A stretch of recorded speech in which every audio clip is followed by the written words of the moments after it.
नमस्कार। मैं आपका दोस्त संतोष कुमार आपके अपने YouTube चैनल संतोष स्टडीज एकेडमी में आपका स्वागत है। हम लोग आज उत्तर प्रदेश पुलिस भर्ती परीक्षा से संबंधित सामान्य ज्ञान का प्रीवियस ईयर पेपर सॉल्व करेंगे।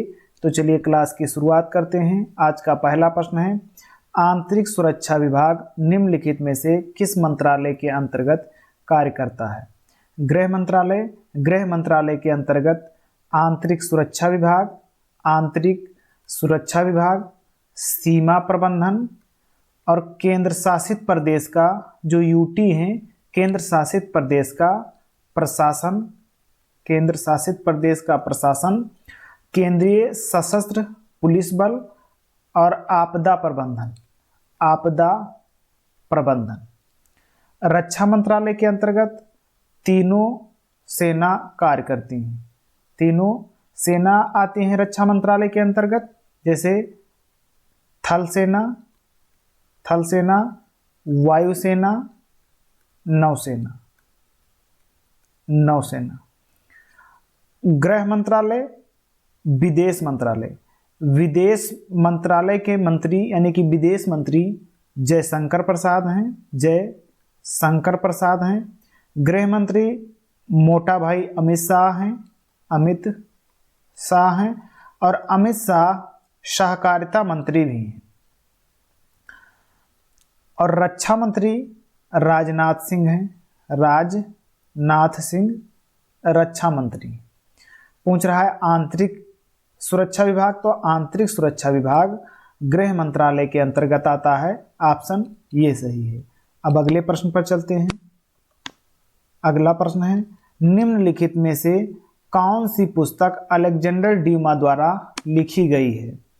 द थ्री मस्केटियर्स पुस्तक, द थ्री मस्केटियर्स पुस्तक ड्यूमा द्वारा लिखी गई है। ऑप्शन ये सही है। अगले प्रश्न पर चलते हैं। अगला प्रश्न है, राष्ट्रीय मानवाधिकार के 15वें महासचिव निम्नलिखित में से कौन है? राष्ट्रीय मानवाधिकार आयोग का गठन मानव अधिकारों की रक्षा के लिए किया गया था। इसका गठन अधिनियम 1993 के द्वारा हुआ है। इसकी जो गठन की डेट है ये 12 अक्टूबर 1993 ईस्वी को हुई थी। और राष्ट्रीय मानवाधिकार आयोग के वर्तमान जो अध्यक्ष हैं ये अरुण कुमार मिश्रा हैं, अरुण कुमार मिश्रा हैं। इनके अध्यक्ष एवं सदस्यों की नियुक्ति राष्ट्रपति द्वारा की जाती है और इनका जो कार्यकाल है ये 3 या 70 वर्ष होता है। 3 या 70 वर्ष होता है। राष्ट्रीय मानवाधिकार के अध्यक्ष और सदस्यों का कार्यकाल 3 या 70 वर्ष होता है, जो पहले पूरा हो। यह कह रहा है 15वें महासचिव कौन है? तो 15वें महासचिव जय गोविंद थे, जय गोविंद। ऑप्शन सी सही। अगले प्रश्न पर चलते हैं। अगला प्रश्न है, सूची 1 में दिए गए स्मारकों के नाम के साथ सूची 2 में दिए गए उन ऐतिहासिक हस्तियों के नाम का मेल करें जिन्होंने इनका निर्माण कराया था। लाल किला, लाल किला को किसने बनवाया था? तो लाल किला को शाहजहां ने बनवाया था। आगे है चार मीनार, तो चार मीनार को कुतुब शाह ने बनवाया था। और यहाँ पर लाल किला नहीं है, यहाँ पर लाल बाग है, लाल बाग। तो लाल बाग को किसने बनवाया था? लाल बाग को हैदर अली ने बनवाया था। लाल किला, लाल किला दिल्ली में स्थित है, लाल किला दिल्ली में स्थित है। चार मीनार हैदराबाद में स्थित है। और जो लाल बाग है ये कर्नाटक में स्थित है, कर्नाटक राज्य में लाल बाग स्थित है। अब अगले प्रश्न पर चलते हैं। अगला प्रश्न है, हाइड्रोग्राफी के क्षेत्र में सहयोग के लिए निम्नलिखित में से किस देश ने भारत के साथ समझौता ज्ञापन पर हस्ताक्षर किया है? मालदीव देश ने हाइड्रोग्राफी क्षेत्र में सहयोग के लिए समझौता ज्ञापन पर हस्ताक्षर किया है। ऑप्शन बी सही है। मालदीव की जो राजधानी है वो माले है और मालदीव भारत के दक्षिण में हिंद महासागर में स्थित एक देश है जिसकी राजधानी माले है। माले का जो करेंसी है माले की, वो मालदीव रुपया है। मालदीव रुपया, ये मालदीव की करेंसी है। श्रीलंका की राजधानी श्री जयवर्धनेपुरे कोट्टे है। इससे पहले श्रीलंका की राजधानी कोलंबो थी और श्रीलंका की जो करेंसी है वो श्रीलंकाई रुपया है। बांग्लादेश की राजधानी ढाका है और यहाँ की जो मुद्रा है वो टका है, टका। पाकिस्तान की राजधानी कहाँ है? इस्लामाबाद है और यहाँ की जो मुद्रा है वो पाकिस्तान रुपया है, पाकिस्तान रुपया है। इसमें ऑप्शन बी सही है। अब अगले प्रश्न पर चलते हैं। अगला प्रश्न है कि निम्नलिखित में से कौन सा प्रथम कंप्यूटर वायरस है? प्रथम कंप्यूटर वायरस क्रीपर है। क्रीपर, जो क्रीपर है इसकी जो खोज है ये 1970 के दशक में की गई थी।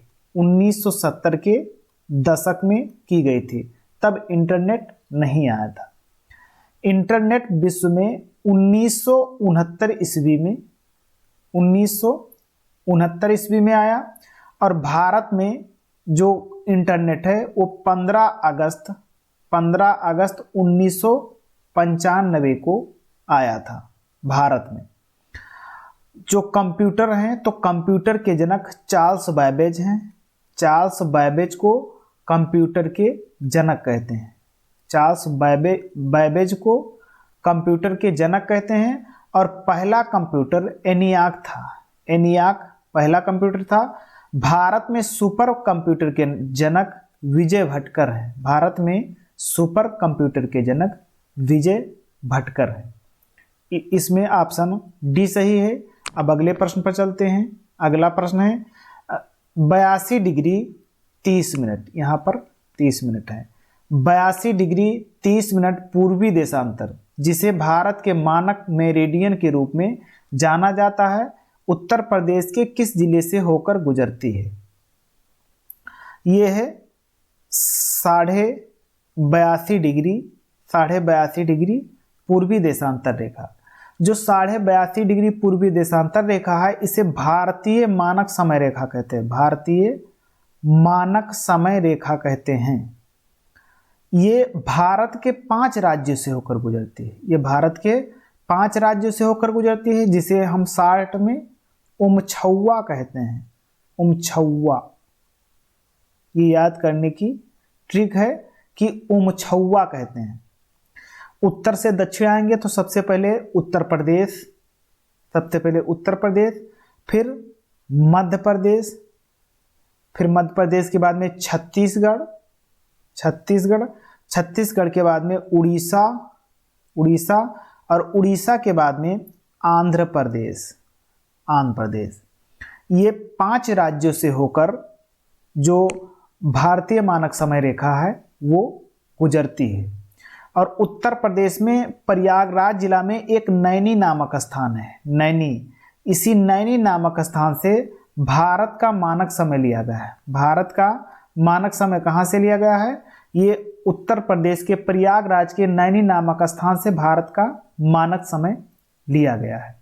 तो जो ये भारतीय मानक समय रेखा है 82.5 डिग्री पूर्वी देशांतर से पर जो है वो भारत के 5 राज्यों से होकर गुजरती है। सबसे उत्तर में उत्तर प्रदेश, फिर मध्य प्रदेश, फिर छत्तीसगढ़, फिर उड़ीसा और फिर आंध्र प्रदेश। और इसे हम लोग ट्रिक के हिसाब से उमछौवा करके याद रखेंगे। उमछौवा,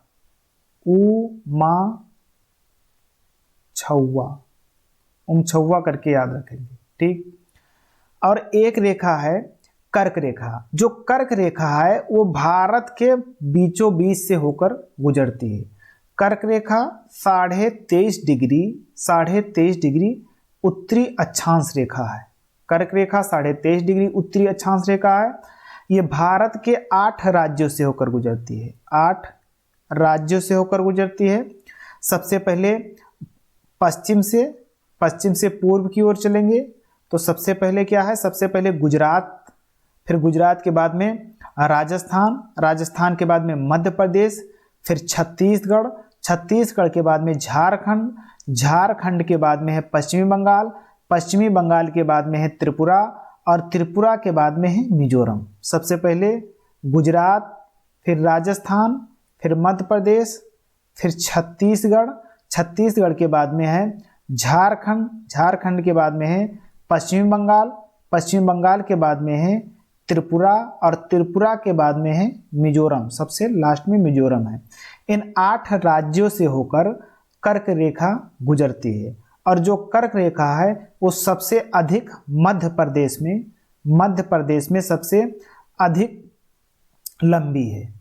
जो कर्क रेखा है इसे कैसे याद रखेंगे, तो एक ट्रिक है मित्र पर गमछा झार, मित्र पर गमछा झार, इस ट्रिक से हम इसको याद रख सकते हैं।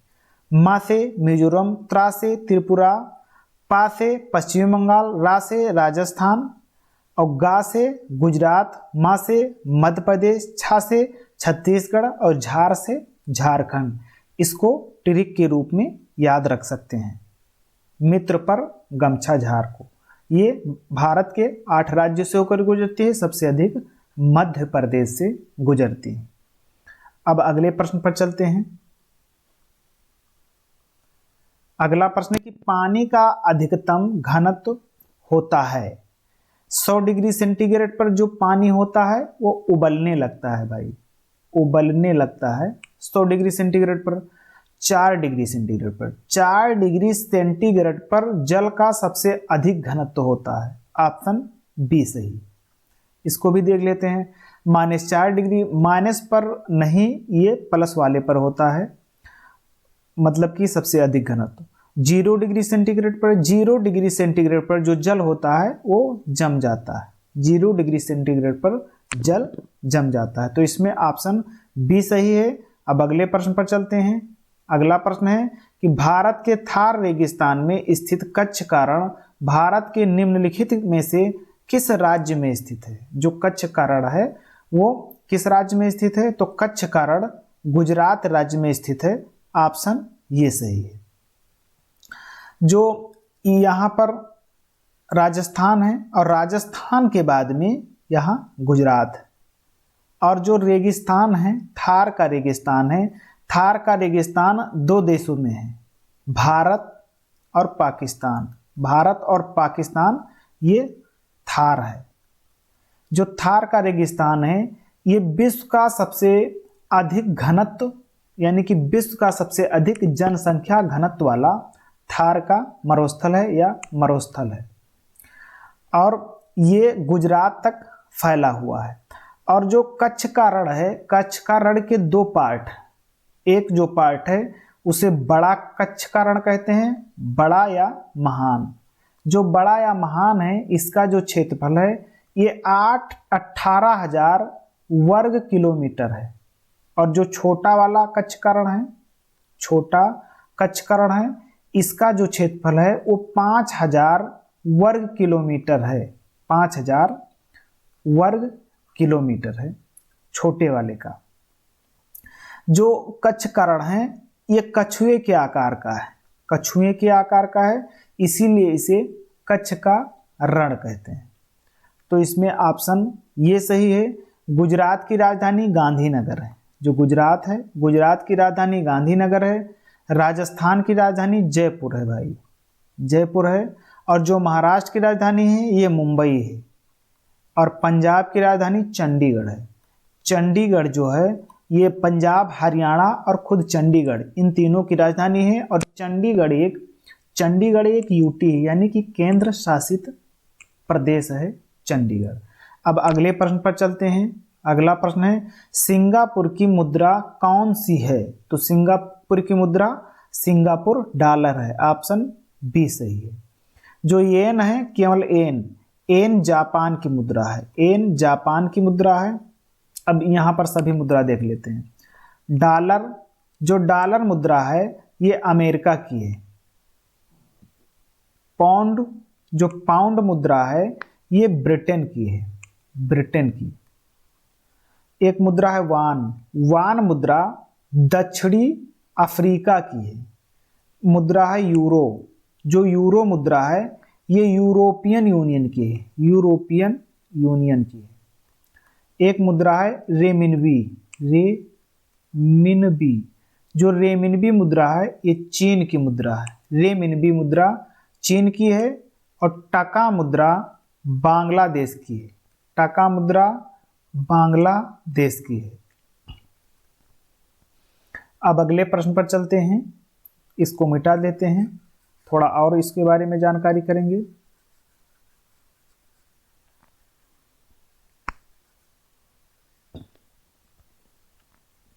सिंगापुर की जो राजधानी है वो सिंगापुर सिटी है। सिंगापुर सिटी है सिंगापुर की राजधानी। सिंगापुर जो है ये मलाया प्रायद्वीप पर स्थित है। मलाया प्रायद्वीप पर सिंगापुर स्थित है। और सिंगापुर के और यहाँ पर है सुमात्रा द्वीप। जो सुमात्रा द्वीप है, सुमात्रा द्वीप इंडोनेशिया का भाग है। सुमात्रा द्वीप इंडोनेशिया का भाग है और यहाँ सिंगापुर है।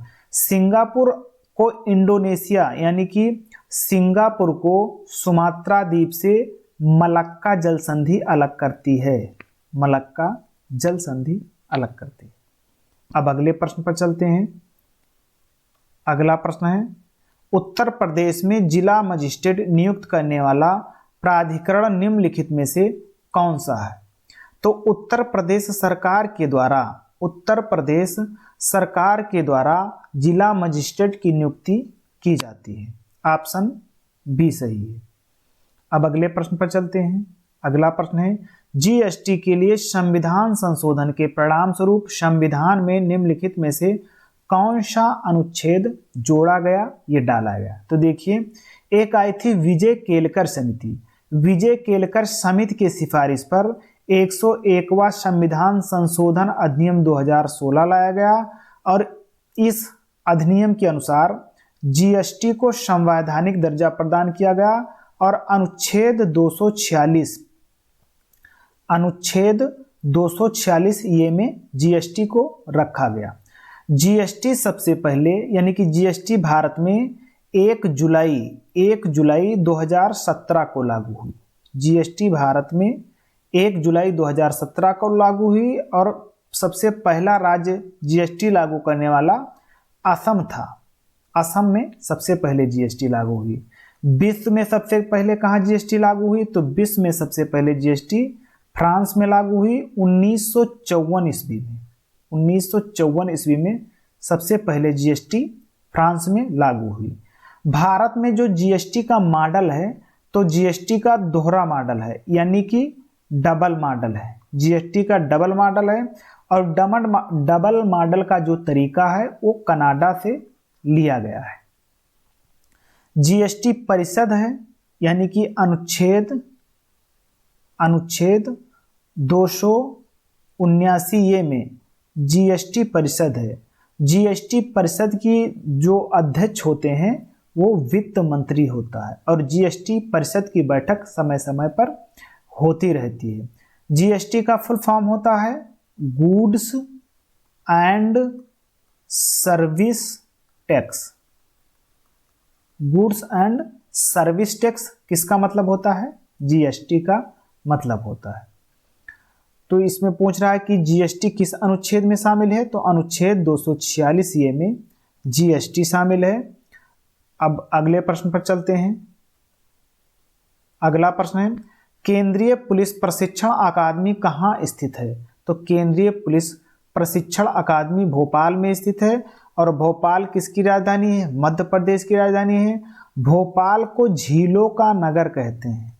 झीलों का नगर भोपाल को कहते हैं। तो इसमें ऑप्शन डी सही है। नागपुर महाराष्ट्र का एक शहर है और नई दिल्ली भारत की राजधानी है। और हैदराबाद किसकी राजधानी है? तेलंगाना राज्य की राजधानी हैदराबाद है और 2 जून 2014 को तेलंगाना राज्य का गठन हुआ था आंध्र प्रदेश से अलग होकर। इसमें ऑप्शन डी सही है। अब अगले प्रश्न पर चलते हैं। अगला प्रश्न कहता है कि निम्नलिखित में से कौन सी वेबसाइट 3 आयामी तरीके से किसी जगह को व्यू और रिव्यू करने में मदद करती है। तो गूगल अर्थ जो है ये किसी जगह को व्यू और रिव्यू करने में मदद करती है। जब हम मैप पर जाते हैं तो इसमें गूगल अर्थ यानी ऑप्शन ये सही है। अब अगले प्रश्न पर चलते हैं। अगला प्रश्न कह रहा है कि ब्रिटिश सरकार द्वारा 1927 ईस्वी में भारत में साइमन कमीशन भेजा गया था, उसका उद्देश्य क्या था? इसका उद्देश्य क्या था? तो देखिए 1927 ईस्वी में साइमन कमीशन का गठन हुआ और इसका गठन कहाँ हुआ था? लंदन में इसका गठन हुआ। इसमें 7 सदस्य थे और सातों जो सदस्य थे वो अंग्रेज थे। सातों सदस्य अंग्रेज थे और साइमन कमीशन 3 फरवरी 1928 ईस्वी में भारत आया और सबसे पहले मुंबई पहुंचा। ये यहाँ पहुंचा। इसमें सातों सदस्य अंग्रेज थे, इसीलिए इसे व्हाइट कमीशन कहा गया। इसे व्हाइट कमीशन कहा गया और कहा गया कि जो है साइमन कमीशन वापस जाओ, यानी साइमन कमीशन गो बैक के नारे लगे। अच्छा, फिर इसके बाद में अक्टूबर 1928 ईस्वी में ही लाहौर में, अक्टूबर 1928 ईस्वी में लाहौर में लाला लाजपत राय साइमन कमीशन के विरोध में प्रदर्शन कर रहे थे और यहाँ का जो मतलब पुलिस कमांडर सैंडर्स था, सैंडर्स ने लाठियां चलवा दी लाला लाजपत राय पर। जब लाला लाजपत राय पर लाठियां चलवा दी, लाला लाजपत राय चोटिल हो गए और उनकी मृत्यु हो गई। इसी समय लाला लाजपत राय ने कहा था कि मेरे शरीर पर पड़ी एक एक लाठियां ब्रिटिश साम्राज्य के ताबूत में कील के समान साबित होंगी। इनका देहांत हो जाने के बाद भगत सिंह और चंद्रशेखर आजाद जो थे, इन्होंने HSRA यानी कि हिंदुस्तान सोशलिस्ट रिपब्लिकन एसोसिएशन का गठन किया 1928 ईस्वी में ही और इनकी हत्या का बदला लेने के लिए दिसंबर 1928 ईस्वी में ही इन्होंने गए और जो है सैंडर्स की हत्या कर दी। तो ये कह रहा है, पहला ऑप्शन कह रहा है कि असहयोग आंदोलन पर कार्रवाई करने के लिए साइमन कमीशन भारत आया था। दूसरा कह रहा है या हिंदू और मुस्लिम के बीच विवादों को हल करने के लिए साइमन कमीशन आया था, या भारत सरकार की संरचना में सुधारों के सुझाव हेतु साइमन कमीशन आया था, या असहयोग आंदोलन के प्रभाव का विश्लेषण करने के लिए भारत आया था। तो जो साइमन कमीशन था वो भारत सरकार की संरचना में सुधारों के सुझाव हेतु भारत आया था। अब अगले प्रश्न पर चलते हैं। अगला प्रश्न है कि 16वां प्रश्न है कि एम्पियर की एसआई मात्रक क्या है? इंटरनेशनल जो सिस्टम है एम्पियर की वो क्या है? प्रकाश की तीव्रता का एसआई मात्रक कैंडेला है। कैंडेला यह है। विद्युत प्रवाह यानी कि विद्युत धारा का मात्रक एम्पियर है। एम्पियर विद्युत धारा का मात्रक है। विद्युत आवेश का मात्रक कूलाम होता है, यानी कि विद्युत आवेश का मात्रक कूलाम है। और चुंबकीय जो क्षेत्र है वो टेस्ला, ये गाड़ी वाली टेस्ला का मात्रक होता है, यानी कि चुंबकीय क्षेत्र का मात्रक टेस्ला है। ये पूछ रहा है कि विद्युत प्रवाह वाली बात पूछ रहा है कि एम्पियर किसका मात्रक है? विद्युत धारा या विद्युत प्रवाह का मात्रक है। अब अगले प्रश्न पर चलते हैं। अगला प्रश्न कह रहा है कि निम्नलिखित में से किस क्षेत्र में विशिष्ट उपलब्धि के लिए पुलित्जर पुरस्कार दिया जाता है? जो पुलित्जर पुरस्कार है ये पत्रकारिता में दिया जाता है और जो 2023 का पुलित्जर पुरस्कार है वो न्यूयॉर्क टाइम को दिया गया है। एक होता है प्रित्जकर पुरस्कार और यह है पुलित्जर पुरस्कार। जो प्रित्जकर पुरस्कार होता है ये आर्किटेक्चर से संबंधित होता है, यानी कि वास्तुकार से संबंधित होता है। और पुलित्जर पुरस्कार जिसमें आधाता है ये पत्रकारिता से संबंधित है और जिसमें प्रित्जकर पुरस्कार है वो आर्किटेक्चर यानी कि वास्तुकार से संबंधित है। इसमें ऑप्शन सी सही है। अब अगले प्रश्न पर चलते हैं। अगला प्रश्न है कि निम्नलिखित में से कौन सा दिन केंद्रीय रिजर्व पुलिस बल के स्थापना दिवस के रूप में मनाया जाता है? यहां कौन सा दिन है? तो 27 जुलाई 1939 ईस्वी को सीआरपीएफ का गठन किया गया था, यानी कि स्थापना हुई थी। इसीलिए प्रत्येक वर्ष 27 जुलाई को केंद्रीय रिजर्व पुलिस बल यानी कि सीआरपीएफ के स्थापना दिवस के रूप में मनाया जाता है। जो सीआरपीएफ है ये किसके अंतर्गत आता है? गृह मंत्रालय के अंतर्गत आता है, क्योंकि केंद्रीय सशस्त्र पुलिस बल से संबंधित जितने भी सेना है वो सभी गृह मंत्रालय के अंतर्गत आते हैं। इसमें ऑप्शन डी सही है। अब अगले प्रश्न पर चलते हैं। अगला प्रश्न कह रहा है कि महिला एवं बाल विकास मंत्रालय के अनुसार निम्नलिखित में से कौन सा विकल्प महिला सशक्तिकरण के संदर्भ में गलत है? गलत पूछ रहा है। तो बेटी बचाओ बेटी पढ़ाओ, इसकी जो शुरुआत है ये जनवरी 2015 में की गई थी। जनवरी 2015 में की गई थी। कहाँ? पानीपत हरियाणा से इस योजना की शुरुआत की गई थी। तो ये योजना महिला सशक्तिकरण से संबंधित है, बिल्कुल लड़कियों के बारे में है। अगला है आयुष्मान भारत योजना। जो आयुष्मान भारत योजना है इसे जन आरोग्य योजना भी कहते हैं। इसकी शुरुआत 1 अप्रैल 2018 में हुई थी। इसमें क्या होता है? ये एक प्रकार का हेल्थ कार्ड मिलता है इसमें, और हेल्थ कार्ड में जिस परिवार को मिलता है, जिस व्यक्ति को मिलता है, वो अपने पूरे परिवार का 1 साल में 5 लाख का इलाज या दवा करवा सकता है। ये आयुष्मान भारत योजना है। महिला ई हार्ट योजना और स्वाधार गृह योजना, ये दोनों भी महिला सशक्तिकरण से संबंधित है। तो इसमें पूछ रहा है कौन महिला सशक्तिकरण से नहीं संबंधित है? तो ऑप्शन बी आयुष्मान भारत योजना एक हेल्थ से संबंधित है। तो ऑप्शन बी सही है। अब अगले प्रश्न पर चलते हैं। अगला प्रश्न कह रहा है कि भारत नेपाल के बीच विवाद निम्नलिखित में से किस क्षेत्र की सीमा के लिए है?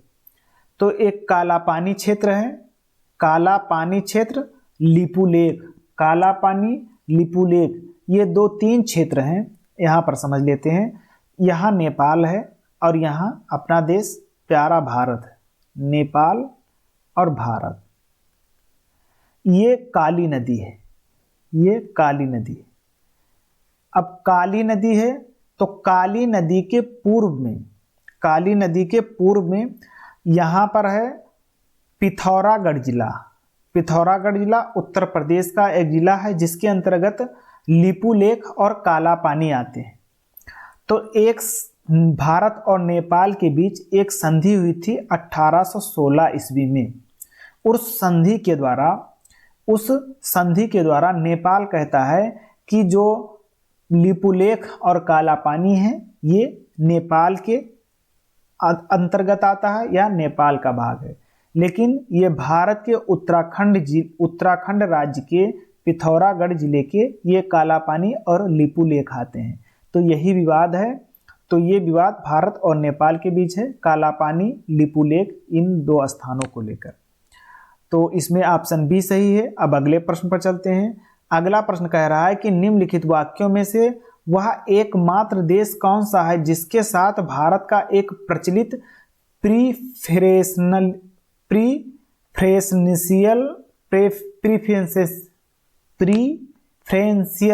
ट्रेड एग्रीमेंट पीटीए है। सॉरी, थोड़ा ये अनकंफर्टेबल लिखा हुआ है।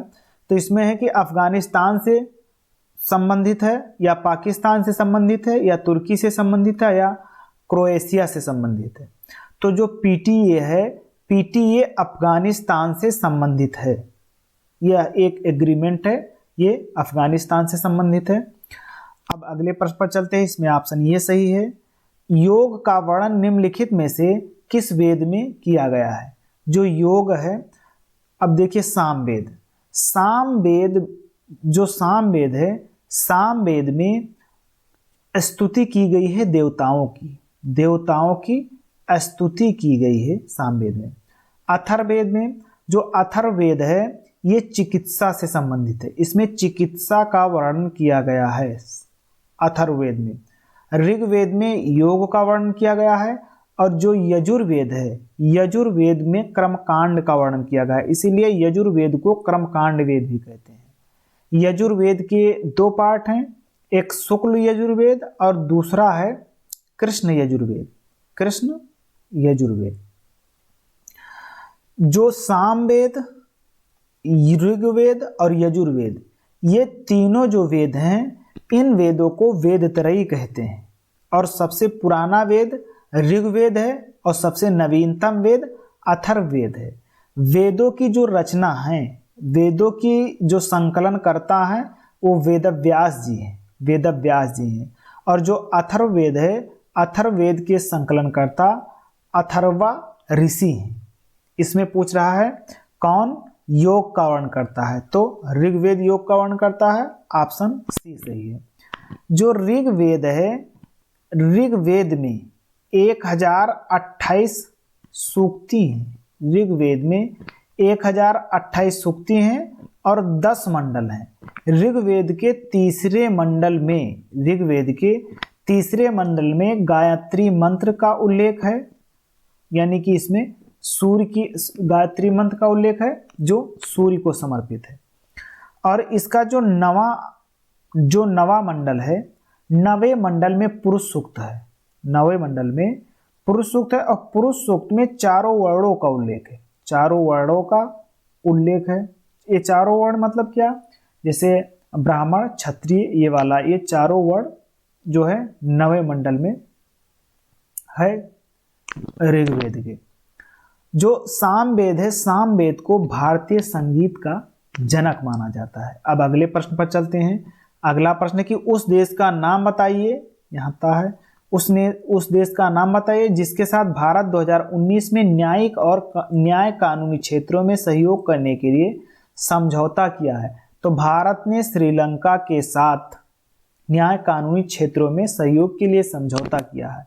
ये करंट का प्रश्न है, जब ये आया था 2020 का प्रश्न पत्र है, तो ये करंट से संबंधित प्रश्न था। इसमें ऑप्शन ये सही है। जो श्रीलंका की राजधानी श्री जयवर्धनेपुरे कुट्टे, श्रीलंका यानी कि ये भारत है, ये श्रीलंका है। श्रीलंका और भारत के बीच पाक जल संधि है और नीचे क्या है, मन्नार की खाड़ी है।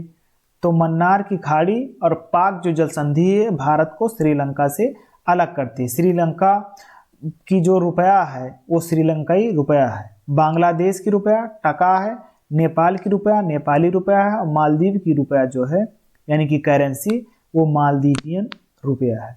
तो इसमें ऑप्शन ये सही है। अब अगले प्रश्न पर चलते हैं। अगला प्रश्न कह रहा है कि चार्टर ने संयुक्त राष्ट्र के प्रमुख अंगों की स्थापना की। संयुक्त राष्ट्र में कितने मुख्य निकाय या समितियां हैं? अब संयुक्त राष्ट्र के बारे में बात कर लेते हैं। यूएनओ यानी कि यूनाइटेड नेशन ऑर्गेनाइजेशन, इसे हिंदी में ही संयुक्त राष्ट्र कहते हैं। इसकी जो स्थापना है ये 24 अक्टूबर 1945 ईस्वी को हुई थी। 24 अक्टूबर 1945 ईस्वी को इसकी स्थापना हुई थी।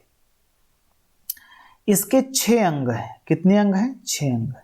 इसके 6 अंग हैं, इन्हीं को निकाय या समितियां कहते हैं। अब 6 अंग कौन कौन से हैं? जैसे सबसे पहले है महासभा, फिर इसके बाद में है सुरक्षा परिषद, आर्थिक एवं सामाजिक परिषद, न्याय परिषद, अंतर्राष्ट्रीय न्यायालय और सचिवालय। ये 6 निकाय हैं यानी कि 6 अंग है।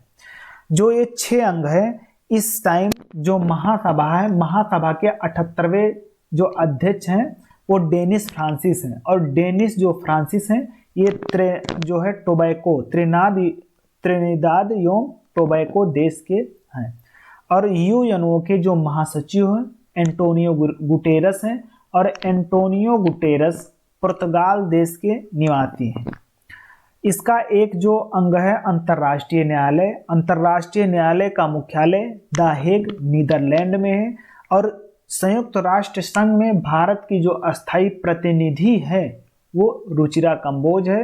और अंतर्राष्ट्रीय न्यायालय में जो भारत के वकील हैं यानी कि भारत के जो जज हैं वो दलवीर भंडारी हैं। ये दलवीर भंडारी राजस्थान के हैं, ये 2007 तक अंतर्राष्ट्रीय न्यायालय में जज रहेंगे।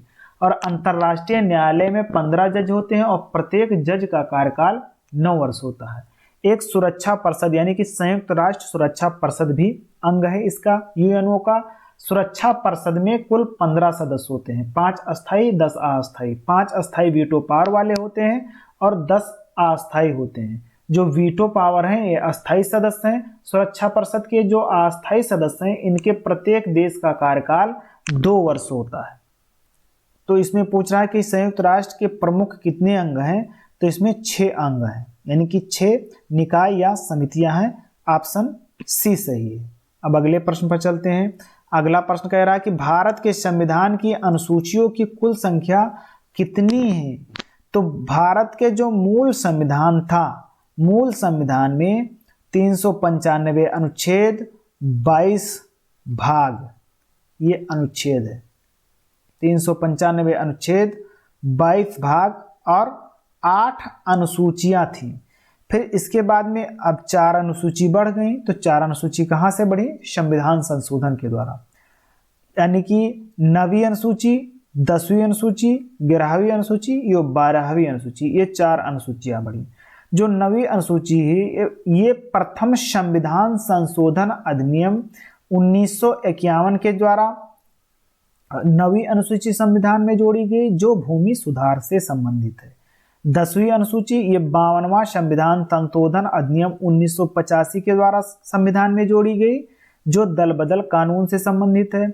और फिर जो 11वीं अनुसूची है ये 73वां संविधान संशोधन अधिनियम 1992 के द्वारा संविधान में जोड़ा गया, जो पंचायतों की शक्तियां व जिम्मेदारियों से संबंधित है। और इसमें 29 विषय हैं।